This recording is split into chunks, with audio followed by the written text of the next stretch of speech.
Australia is on the verge of building its first ever high-speed railway, a massive $500 million project.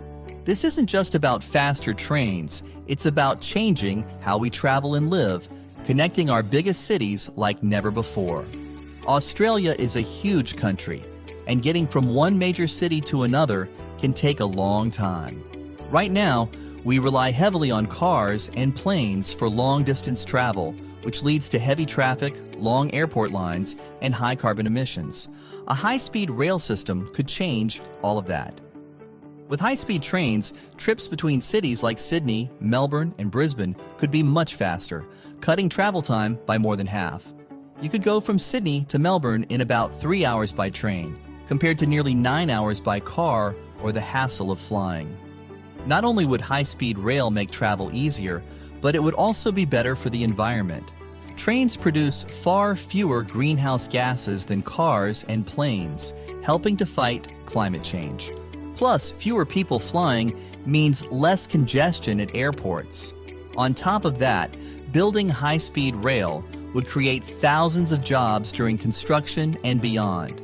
It would boost the economy by making it easier for people to commute, visit family, or travel for work and leisure. This project could also breathe new life into regional towns, making them more accessible and encouraging growth. In short, high-speed rail is about more than just speed. It's about creating a smarter, cleaner, and more connected Australia. Building Australia's first high-speed railway comes with a hefty price tag, $500 million. That's a huge amount of money, but it covers everything needed to get the project up and running. This cost includes the tracks, stations, land, and the high-tech trains themselves. Australia's large distances and tough terrain make it more expensive to build compared to other countries. We need to dig tunnels through mountains, build bridges over rivers, and acquire land for the rail lines. But it's not just about laying down tracks. A big chunk of the cost comes from planning and design, making sure the railway is safe and reliable. Plus, advanced technology will be used to ensure the trains run at high speeds with minimal delays. Some of the funding could come from the government, while the rest might be covered by private investors and international companies interested in the project. This massive investment is seen as an important step towards a more connected and sustainable future, despite its high upfront cost. The proposed high-speed railway in Australia will connect several major cities, making travel faster and more convenient. One of the most talked about routes is from Sydney to Melbourne. Right now, this trip takes about 9 hours by car or involves a long flight. With high-speed rail, you could get between these two cities in just 3 hours.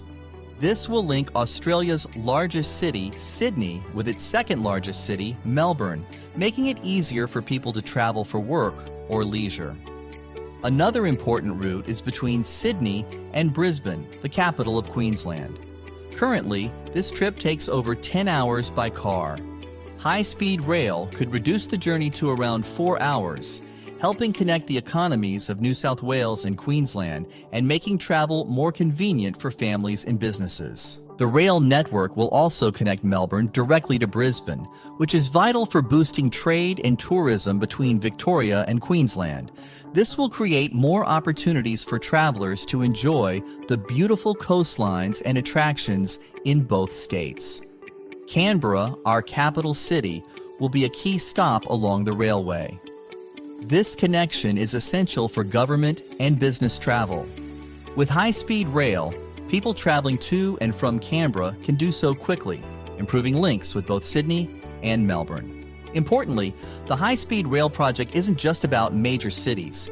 It also aims to benefit regional towns, creating connections that will make it easier for residents to access city amenities. This could help revitalize areas outside the main cities, encouraging more visitors and investment. While these routes are the main focus for now, there's potential for future expansions to other cities, such as Adelaide and Perth. As the network grows, it will improve travel across the entire country, making Australia more connected than ever before. There are several political challenges to getting the high-speed rail project off the ground. The government will need to approve the plan, find the right funding, and balance the roles between state and federal governments. One of the biggest debates is about who will pay for what and how to keep the project moving forward. On the environmental side, there are concerns about how building the railway will impact wildlife, land, and local communities. While high-speed rail is great for reducing carbon emissions, construction could disrupt natural habitats and affect people living near the planned routes. Public opinion also plays a big role. Some Australians are excited about the idea of high-speed rail, but others wonder if the country is really ready for such a huge investment. Australia is late to the high-speed rail game compared to countries like Japan, which has the famous Shinkansen trains, France with its TGV, and China, which has built the largest high-speed rail network in the world. These countries have already shown how fast, efficient trains can transform travel and boost their economies.